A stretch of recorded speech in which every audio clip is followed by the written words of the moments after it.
안녕하세요. 찰리브라입니다. 어저께 저녁서부터 간밤에 나온 뉴스, 그리고 해외 외신, 경제에 관련한 거, 가상자산 시장에 관련한 거 총망라해서 오늘 영상에서도 이제 담아 드릴 건데, 오늘 영상도 마찬가지로 좀 거시적인 프레임 측면에서 여러분들이 이제 수업을 들으시다 보면 하나라도 분명히 가져가실 게 있으실 거라고 이제 전 생각을 합니다. 요즘 이제 제가 가장 주목해서 보는 방향이 인플레이션과 특히나 통화 시장에 관해서, 특히 SDR 5대 기축 통화에 관해서 이제 많이 말씀을 드리죠. 그리고 궁극적으로 5대 기축 통화의 흥망성쇠에서 마지막 단계에 들어가는 지금 현재 국면이기 때문에 과연 우리가 투자하고 있는 가상자산 시장이 노아의 방주 역할을 해줄 것인지에 관해서 좀 명확성에 관해서 이제 말씀을 드리려고 합니다. 거기다가 저는 이제 식량난이 올 거다라고 이제 제가 말씀을 드리는데 그런 기사 몇 개를 제가 6월 달 거를 발췌한 게 있어요. 그게 데이터 자료가 나온 게 있어요. 그래서 그 모든 것들을 준비하기 위해서 우리는 노아의 방주 안에 티켓팅을 하고 기다리고 있는 거지.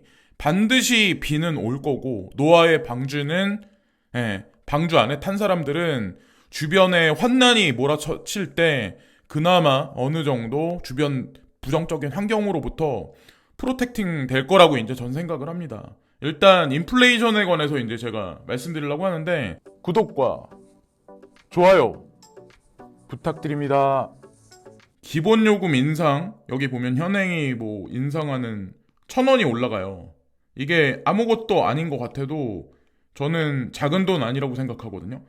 거기다가 기본 거리가 2km에서 1.6으로 줄어요. 그리고 이게 더 가관인데 심야 할증이 20%에서 40%까지 늘어나요. 이러면은 택시 타지 말라는 거죠, 밤에.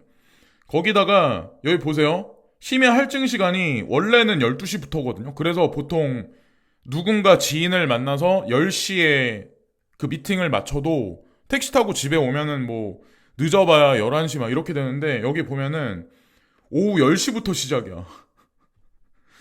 제가 이걸 보고 야 이제 뭐 이런 만남을 이제 더 이상 하면 안 내겠구나 이런 생각을 했거든. 그게 일적이 됐건 뭐가 됐건 어쨌건 줄여 나가야 되지 않을까라는 이제 생각을 하게 됐고 자 택시 요금이 올라간다. 과연 그게 뜻하는 바가 과연 뭘까요? 천연가스, 전기요금 지속적으로 올라가고 그럼 당연히 우리가 매일매일 먹는 뭐 신라면 가격 뭐 아니면 치킨 가격도 당연히 올라갈 수밖에 없는 국면에 속할 거고 한국은행에서 금리 인상을 한국은행 총재가 제롬 팔 연준 의장과 똑같이 인플레이션을 잡아야 돼 하면서 금리를 1%, 2%, 5%, 10% 올린다고 그래서 그게 떨어지지는 않는다는 거죠. 지금 중앙은행 현재 명목화폐 시스템은 그런 국면에 들어가 있어요. 현재 상황이. 어쨌건 가상자산 시장은 그 끝을 분명히 어, 찬란하게 아마 분명히 제도권 수용이 될 거고 뭐 블랙록을 비롯한 글로벌 리스트들은 그거를 알기 때문에 포트폴리오의 자산으로서 인정했다라고 이제 저는 생각합니다. 거기다가 뭐 우리나라 정부만 이제 탓하시는 분들이 있어요. 제가 누누이 말씀드리지만 한국에 사나 여기 이 댓글을 써주신 스위스에 사시나 독일에 사시나 사람들이 막 이렇게 100년간 찬양했던 미국에 사시나 중국에 사나 베트남에 사나 태국에 사나 제가 인간의 삶은 똑같다라고 제가 말씀을 언제나 드리는데 여기 찰리 브라운님 스위스도 전기세 수도세 추가 비용 통지서 받았어요 이렇게 말씀하시죠. 똑같아요.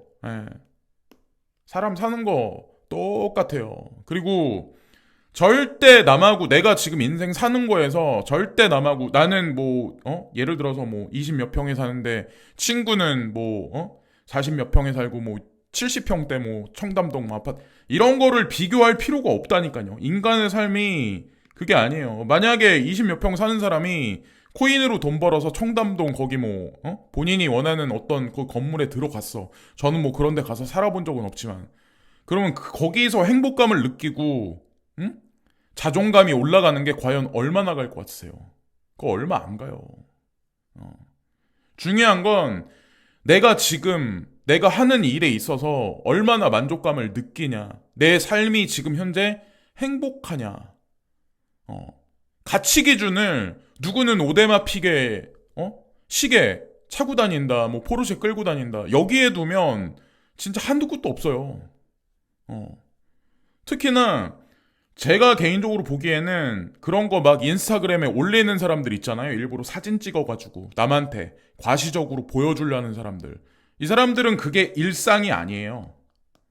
일상이 아니기 때문에 거기다가 자랑을 하는 거지. 제 말이 틀린 것 같으세요? 자랑을 한다는 의미는 본인한테 그게 그 본인 분수에 넘친다는 얘기예요. 사실은 빚을 졌는지 뭐 하는 놈인지 누가 알아 그거를. 어쨌건 겉모습을 보고 그렇게 판단하면 안 된다는 거고, 어저께 제가 XRP 50% 까질 수도 있다라고 이제 제가 말씀을 드렸는데, 제가 그렇게 경각심을 불러일으키는 이유는 XRP 소송 기한이 있다라고 이제 사람들을 말을 되게 많이 하는데, 이 얘기는 벌써 수년 전부터 계속 나왔어요. XRP 소송 끝난다. 그게 올해 연말에도 오르긴 오르겠죠. 근데 결정적인 순간에 패대기 쳐서 그게 내년 3월로 넘어갈 수도 있다는 거죠. 그렇기 때문에 무리하게 대출 받아서 하지 말라고 저는 그런 의미에서 이제 말씀드린 거고, 차라리 소송이 패소의 결과가 나오면 더 좋아. 네. 어정쩡한 거보다 차라리 그게 더 좋고, 만약에 100% 명확성을 보여줬다면, 지금 뭐 XRP든 우리가 투자하고 있는 가상자산이든 100% 명확성을 보여줬다면 지금의 가격이 아니겠죠. 대중 투자자들이 지금의 기관 투자가들 같이 쓸어 담겠죠. 이미. 어쨌건 노아의 방주인지 아닌지는 그 결과가 분명히 드러날 거라고 저는 생각합니다. 제가 지진 얘기를 항상 하는데 10월 1일 날이죠. 그러니까 오늘 10월 2일 날이니까 어저께 인도네시아 수마트라 북부서 규모 6.0 지진으로 1명 사망했다. 53차례. 자, 불의 골이에요. 제가 이거는 불안감을 조성하자는 의미에서 제가 말씀드리는 게 아니에요. 절대로. 네? 제가 미국 서부 한번 심사숙고해서 한번 이것저것 데이터를 따져가지고 늦기 전에 보셔야 되고, 그리고 제가 늘상 제가 말씀드리지만, 솔직히 말씀드리지만, 저는 4차 산업혁명에 제가 나이도 그렇지만 제가 뭐 카카오에서 제가 거기 들어갈 수 있는 능력이 없는 사람이야. 네이버에서 뭔가 제가 특수한 능력을 발휘할 수 없는 사람이야. 쿠팡이라든지 이런 데서 제가 물류 택배업은 할 수 있지만, 택배 기사는 할 수 있지만, 그 수뇌부에서 제가 기획실에서 뭔가 특수한 능력을 할 수 없는 사람이야. 그렇기 때문에 코인 투자한다고 저는 이제 생각하는데, 얼마 전에 이 앨런 머스크가 직접 등장해서 AI 데이에서 이 휴머노이드 옵티머스라고 하는 이 로봇을 발표를 했거든요. 근데 엄청 느리게 걷잖아요. 과연 이게 무엇일까? 별것도 아니게 생각을 하지만 앨런 머스크가 뭐라고 얘기를 했냐면 5년에서 10년 안에 대량 생산을 할 거다. 그리고 가격은 2만 달러로 책정해서 대량 생산 체제를 할 거야 라는 얘기를 했거든요. 제가 예전에 이제 농담 반 진담 반으로 쓱 지나가면서 말씀드렸죠. 전기차는 BYD라는 회사뿐만 아니라 중국 브랜드한테 결국 테슬라는 장기적으로 봤을 때 잡힐 거다라고 이제 제가 말씀을 아마 드린 적이 있었을 거예요. 근데 테슬라는 이게 전기 자동차가 중요한 게 아니라 결국에는 우주항공 산업, AI 특히나, 그리고 휴머노이드 관련해서 특화돼 있게 이거를 포커스를 잡아서 투자라는 거지, 전기차가 아니라니까요. 자, 이거 한 번 더 짚고 넘어가고, 여기에는 현대자동차 산하에 있는 지금 현재 보스턴 다이내믹스 사죠. 자, 여기 휴머노이드 옵티머스는 AI가 특화돼 있고 하드웨어는 약해. 근데 여기 보스턴 다이내믹스는 AI는 약하고 하드웨어는 이 센서가 라이다 센서나 이런 게 훨씬 진보돼 있어. 왜냐면 엄청 오래됐거든요. 이 하드웨어를 만진지. 그러면 테슬라사에서 선택할 수 있는 게 뭐냐면 AI 기술은 보스턴 다이내믹사보다 훨씬 진보해 있기 때문에 현대한테 보스턴 다이내믹사를 인수합병할 수도 있다는 거죠. 그러면 이런 육체에 지금 엄청 오랫동안 테슬라사가 연구해온 인공지능이 여기 들어간다. 이러면 완전체가 되겠죠? 생각보다 빠르게? 자, 이것도 그냥 그러면 이런 로봇들이, 자, 이런 인공지능이 인간보다 뛰어난 아니면 인간하고 비슷한 인공지능이 이런 기계에 들어간다. 그러면 우리는 어디 가서 일을 해야 될까요? 응? 자, 뭐 더 이상 얘기하면은 좀 지루하실 것 같고, 그리고 요즘에 이제 명목 화폐 중에 가장 먼저 이제 그 불안 요인으로 떠오르고 있는 데가 유로화보다, 자, 여기죠. 지금 현재 영국 스털링 파운드. 근데 이 등급을 매기는 회사에서 뭐라고 이제 매겼냐면 안정적인 데에서 이제 부정적으로 매겼거든요. 네, 안정적인서 부정적으로. 예전에 우리가 이제 신흥국에서 봤었던 얘기가, 네? 선진국에서 지금 이런 얘기가 나오고 있어요. 서서히 감세 정책 한다, 채권 매입 한다, 그래서 인플레이션을 죽이겠다라고 했던 이 정책 자체를 보고, 그래서 제가 듣기로는 수많은 전 세계에 있는 유명한 헤지펀드들이 영국의 파운드와 폭락에 베팅을 걸었다라는 얘기가 있더라고요. 시간이 문제일 뿐이지, 자, 파운드화는 시작일 뿐이다. 예. 제가 이제 강조해서 말씀드리죠. 대단하게 막을 내리는 거는 다음 주자가 유로화보다 엔화가 될 확률이 높다. 유로화가 먼저 오긴 하겠지만, 자, 유로화는 아마 마린 르펜, 마린 르펜, 프랑스 마린 르펜이 실권을 잡으면 거기서 이제 유로가 흔들거리면서 유로화에 아마 문제가 생기고, 엔화 같은 경우는 내년 기시다 총리의 임기가 거의 다가오면 금리 인상을 하면서 아마 하이퍼 인플레이션 쪽으로 들어가지 않을까라고 생각을 합니다. 자, 그리고 여기 이거 보면은 영국에 조금 전에 이제 뭐 등급을 매기는 회사가 안정적인 거에서 부정적으로 이제 매겼다고 하는데, 영국의 5년짜리 CDS 가격이거든요. 근데 이렇게 쭉 올라갔죠. 단기간에. 제가 이제 이거를 설명드리려고 해요.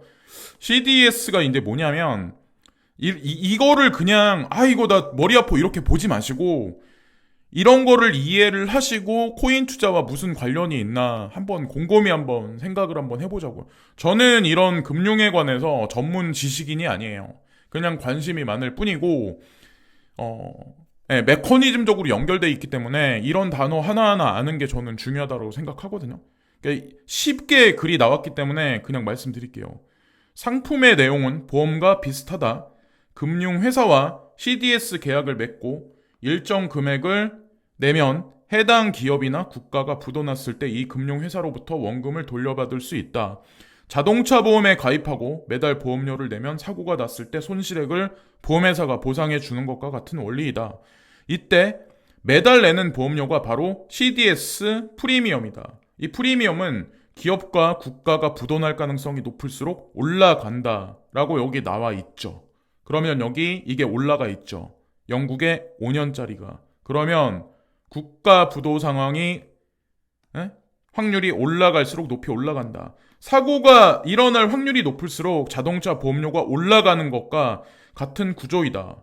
그래서 CDS 프리미엄의 국제 신용평가사에서 매기는 신용등급과 함께 기업이나 국가의 건전성을 측정하는 주요 지표로 사용하고 있다. 그래서 CDS를 제가 캡처해서 가지고 왔습니다. 지금 이게 영국의 상황이다. 이거는 시작일 뿐이다. 라고 이제 저는 이제 말씀을 드렸죠. 절대 글로벌리스트는 대중한테 절대 소스와 자료를 보여지게 주지는 않아요. 우리는 몇 가지 이런 자료를 통해서 향후 다가오는 금융위기가 과연 어떻게 될지, 그리고 기축통화들의 문제가 생기면 가상자산은 과연 어떻게 될지, 이것만, 이 방향성만 저는 분명하면 된다라고 전 생각하거든요. 거기다가 어떤 얘기가 나왔냐면, 전 이 뉴스를 반대로 해석했거든요. EU에서 어떻게 했냐면, 지금 그 유로존에 지금 그 상주에 있는 러시아인들한테 이 크립토 월렛 있죠. 버추얼 에셋 월렛. 그러니까 지갑하고 커스터디 서비스에 관해서 차단시켰다라는 얘기가 있어요. 근데 전 왜 이게 반대로 들리지? 반대로 뭔가 인프라를 꾸리고 있구나라는 생각을 하거든요. 왜냐면 이탈리아가 친러시아 성향이 짙은 멜로니라는 그분이 실권을 잡았죠. 그러면 향후에 지금서부터 4년인가 5년이 흐르면 아마 마크롱 그분이 내려오고 마린 르펜이 들어갈 확률이 엄청 높거든요. 그분도 친러야. 그러면 나중에 종국에는 지금은 돈바스 지역만 뭐 함락한다 이런 얘기가 있지만 시간차를 두고 더 서진할 확률이 높거든요. 러시아 같은 경우는 제가 이제 개인적으로 보기엔 그러면 나중에 어떻게 될까? 유로존은 과연 어떻게 될까? 예, 이렇게 봤을 때 인프라를 이미 비하인드에선 블록체인으로 연결하고 있는 게 아닐까라는 생각을 하게 됐고 여기 또 브릭스와 러시아에 관해서 얘기가 나와 있어요. 그러니까 어떤 게 있냐면 이번에 그 병합한다는 어떤 그 결정적인 투표가 진행이 됐죠. 그래서 거의 뭐 90% 이상 찬성한다라고 뭐 얘기가 나왔다고 하는데 러시아는 거부권을 행사했고 중국, 인도, 브라질은 러시아 합병을 규탄하는 유엔 안보리 결의에 기권했습니다. 그러니까 이 방향성은 바뀌지가 않는 거예요. 러시아하고 같이 지속적으로 계속 움직이겠다는 얘기죠. 우리 유엔 안보리에서 결의한 거 찬성 못해. 우리 투표 안 하겠어. 중국이 먼저 앞장서서 제가 말씀드렸죠. 이미 세계는 분리가 돼버렸어요.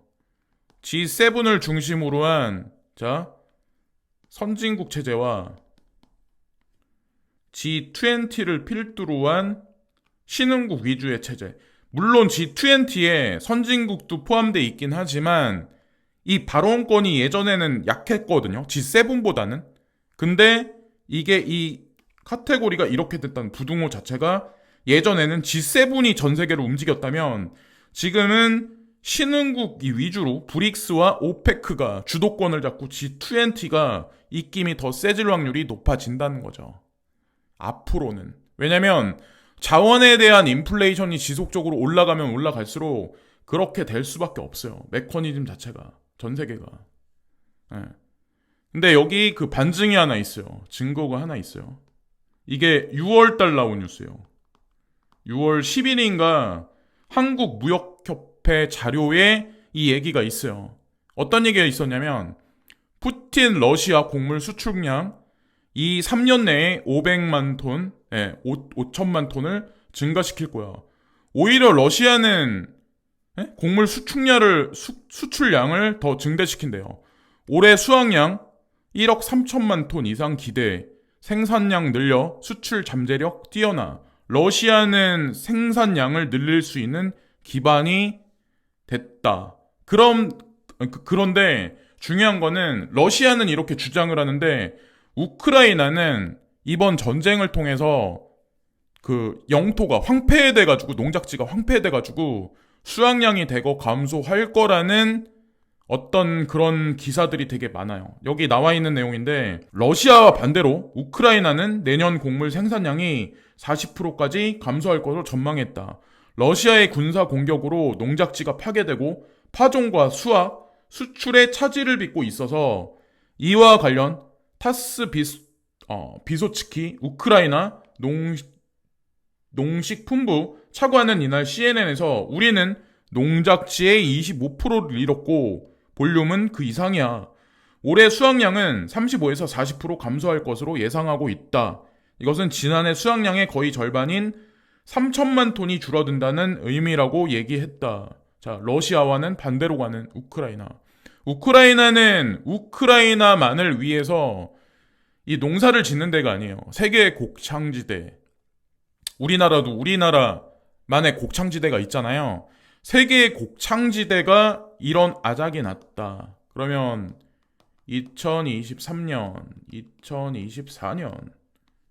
자, 그러면 어떻게 될까요? 브릭스, 브라질, 멕시코, 러시아와 같이 움직이는 그 국가들은 과연 이렇게 식량 생산을 만약에 러시아가 더 늘릴 수 있게 본인들이 만들어낸다. 그런 인프라를 구축한다. 거기서 이제 힘이 나겠죠. 자, 이 얘기는 거기까지 하고 코인에 관해서 디지털 커런시 그룹의 자회사 중에 하나인 채굴하고 관련돼 있는 자 파운더리라는 데가 있는데 파운더리에서 스테이킹하고 있는 코인들이에요. 아발란체, 밴드, 에이다, 코스모스, 이더리움 2.0, 플로우가 있고 이건 뭐 좋다 나쁘다 이런 걸 말씀드리는 게 아니라 이것도 하나 그냥 보시면 헤데라, 헬륨이라는 코인 있고 호라이젠, 그리고 라이브 피어, 니어 프로토콜, 폴카닷이 있고 자, 솔라나, 테조스, 더 그래프까지 여기 나와 있는 코인들 나중에 이제 참고하시면 되고 자 파운더리하고 이제 관련해서 팔로워죠. 자 지아누 대표적인 게 그리고 DCG는 당연히 자회사니까 그렇고 그레이스케일 그리고 제네시스 이렇게 제가 몇 개만 이게 추렸는데 제가 이거를 말씀드리는 이유는 지금 채굴 산업이 거의 무너지기 일보 직전이다. 전기세는 나날이 계속 올라가고 있는데 채산성은 안 나오고 언제까지 그럴진 모르겠지만 중소 채굴업자, 뭐 마이닝 풀 이런 데는 거의 다 이 기간이 길어지면 길어질수록 사라질 거고 누군가들은 A식 채굴기를 확보를 할 거고 인프라 확장을 할 거고 비하인드에서는 아마 분명히 그럴 거예요. 이들이 아마 제일 많이 선도에서 움직이지 않을까라고 저는 생각을 합니다. 특히나 안트마이너도 디지털 커런시 그룹과 이미 파트너십 관계를 맺었고 그리고 비트디어라고 하는 회사가 있거든요. 여기도 우지안이랑 관련이 있는데 여기도 마찬가지로 디지털 커런시 그룹한테 좀 수혈을 받았죠. 거기다가 VC의 제왕인 세카이어 캐피탈이라고 있는데 여기한테도 아마 자금 수혈을 받은 걸로 알고 있어요. 우리는 앞이 안 보이지만 이 사람들은 이미 알고 있다는 거죠. 베리 실버트가 앞장서서 뭐 우리한테 이제 시그널은 안 주겠지만 어쨌건 그렇습니다. 자, 오늘 뭐 복잡할 수도 있는 얘기를 제가 이제 말씀드린 것 같고 괜히 제가 지진이든 아니면 식량에 관해서 불안감을 조성한 얘기일 수도 있는데 그냥 하나도 넣지도 말고 빼지도 말고 자 궁금하신 거는 직접 조사를 한번 해보시고 과연 내가 투자한 가상자산이 노아의 방주 역할을 해줄 수 있을까? 라고 한번 내 자신한테 한번 물음표를 던져보시는 시간을 갖는 연휴 기간이 되시면 어떨까라는 저는 생각을 합니다. 그러니까 찰리 브라운이란 사람은 왜 이런 말을 영상에서 지속적으로 할까? 물음표를 100개 정도 던져보세요. 내가 투자하는 코인에 관해서. 그럼 거기서 확신을 얻으실 겁니다. 제가 일회성으로 그냥 목소리에 힘주어서 영상 하나 찍는 게 중요한 게 아니라 이런 복잡한 구조적인 관계, 세계는 어디서 어디로 가는가, 그 안에서 먹고 살기 힘든 시절에서 나는 과연 어떻게 생존할 수 있을까? 자, 저보다는 자기 자신이 아마 제일 잘 아실 겁니다. 저는 마지막 정답이 코인이라고 이미 아주 오래전부터 정해놓은 사람이기 때문에 이런 일이 있던 저런 일이 있던 저는 흔들리지 않습니다. 그리고 노아의 방주에 탄 사람들은 반드시 그 결과를 볼 겁니다. 주변이 무너지고 쓸려 나가는 상황 안에서 여기까지 말씀드리면서 이번 방송을 마치겠습니다. 감사합니다.